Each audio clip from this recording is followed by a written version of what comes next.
വിലക്കയറ്റവും quarry മേഖലയിലെ നിയന്ത്രണവും കാരണം ഹൈറേഞ്ചിലെ നിർമ്മാണ മേഖല കൂടുതൽ പ്രതിസന്ധിയിലേക്ക്. എംസാൻഡ്, പി-സാൻഡ്, കരിങ്കല്ല് വില ഉയർന്നത് നിർമ്മാണ മേഖലയെ തളർത്തുന്നു. മുഴുവൻ തുകയും കണ്ടെത്തിയതിനു ശേഷം നിർമ്മാണം ആരംഭിച്ചവർക്ക് പോലും കടുത്ത വിലക്കയറ്റത്തിൽ അടിതെറ്റുകയാണ്. കരാറെടുത്തവരും നിർമ്മാണം പൂർത്തിയാകാതെ ബുദ്ധിമുട്ടുകയാണ്.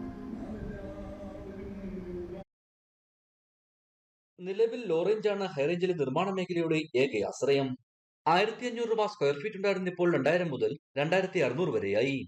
25000 രൂപയായിരുന്ന ഒരു ലോഡ് കരിങ്കലിന് ടോറസിന് 28000 രൂപയായി. ദൂരം കൂടുന്നതനുസരിച്ച് ഇതിലും മാറ്റം വരും. മണ്ണെടുക്കുന്ന നിയന്ത്രണം വന്നതും വില കൂടാനിടയാക്കി. ലൈഫ് പദ്ധതി പ്രകാരം വീട് പണിയുന്ന BPL കുടുംബങ്ങളെയും സാധാരണക്കാരെയും വിലക്കയറ്റം പ്രതികൂലമായി ബാധിച്ചു. 4 ലക്ഷം രൂപയാണ് പദ്ധതി വഴി നൽകുന്നത്. എന്നാൽ 12 ലക്ഷം രൂപ വരെയാണ് നിർമ്മാണ ചെലവ്. നമ്മുടെ ഇവിടുത്തെ നിയമം മൂലം ഇതെല്ലാം നിർത്തിവെച്ചിരിക്കുന്നു. എന്നിരുന്നാൽ പോലും ഇതെല്ലാം നമ്മൾക്ക് കിട്ടുന്നുണ്ട്. പക്ഷെങ്കിൽ നമ്മൾ അധികമായി പൈസ നൽകിയാണ് ഈ സാധനങ്ങളൊക്കെ നമ്മൾക്ക് വാങ്ങിക്കേണ്ട ഒരവസ്ഥയിലാണ് ഇവിടുത്തെ നിർമ്മാണ മേഖല. ലോൺ വരെ അടക്കമുള്ള കാര്യങ്ങൾ ഇവിടെ നടക്കുമ്പോൾ ഈ സാധനം ഇറക്കാൻ പോലും ഇവർക്ക് പൈസ ഈ 4 ലക്ഷം രൂപയിൽ തികയാത്തൊരവസ്ഥയാണ്. അതുപോലെ തന്നെ സർക്കാർ പണികൾ നിരവധിയായിട്ട് നടക്കുന്നു. ഇതിനെല്ലാം ഈ ഒരു പെട്ടെന്നുണ്ടായ വിലക്കയറ്റം ഈ നിർമ്മാണ മേഖലയെ വളരെയധികം ബാധിച്ചിരിക്കുകയാണ്. തമിഴ്നാട്ടിലെ തേനി കമ്പ് എന്നിവിടങ്ങളിൽ നിന്നാണ് ഹൈറേഞ്ചിലേക്ക് നിർമ്മാണ സാധനങ്ങളായ മെറ്റൽ, പാറപ്പൊടി തുടങ്ങിയവ എത്തിയിരുന്നത്.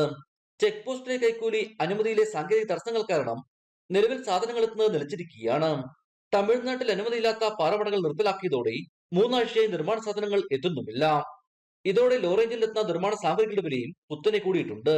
മുൻപ് 70 രൂപയായിരുന്ന എംസാൻഡ് അടിക്ക് ഇപ്പോൾ 80 രൂപയാണ്. പി-സാൻഡ് ആകട്ടെ 75 നിന്ന് 92 എത്തി.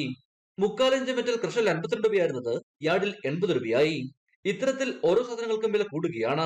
ഈ വിലക്കയറ്റം നമ്മളെ വളരെയധികം ബാധിച്ചിരിക്കുകയാണ്. ഒരു നിയന്ത്രണവും ഇല്ലാത്ത രീതിയിലാണ് കാലാകാലങ്ങളായി ഈ നിർമ്മാണ സാധനങ്ങൾക്ക് വില കൂടിക്കൊണ്ടിരിക്കുന്നത്. ഇത് എന്താണ് സംഭവിക്കുന്നതെന്ന് ഒന്നും നമുക്കറിയാൻ പറ്റത്തില്ല.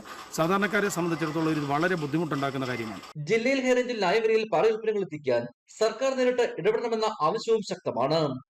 ഇടുക്കി വിഷൻ, കുമളി.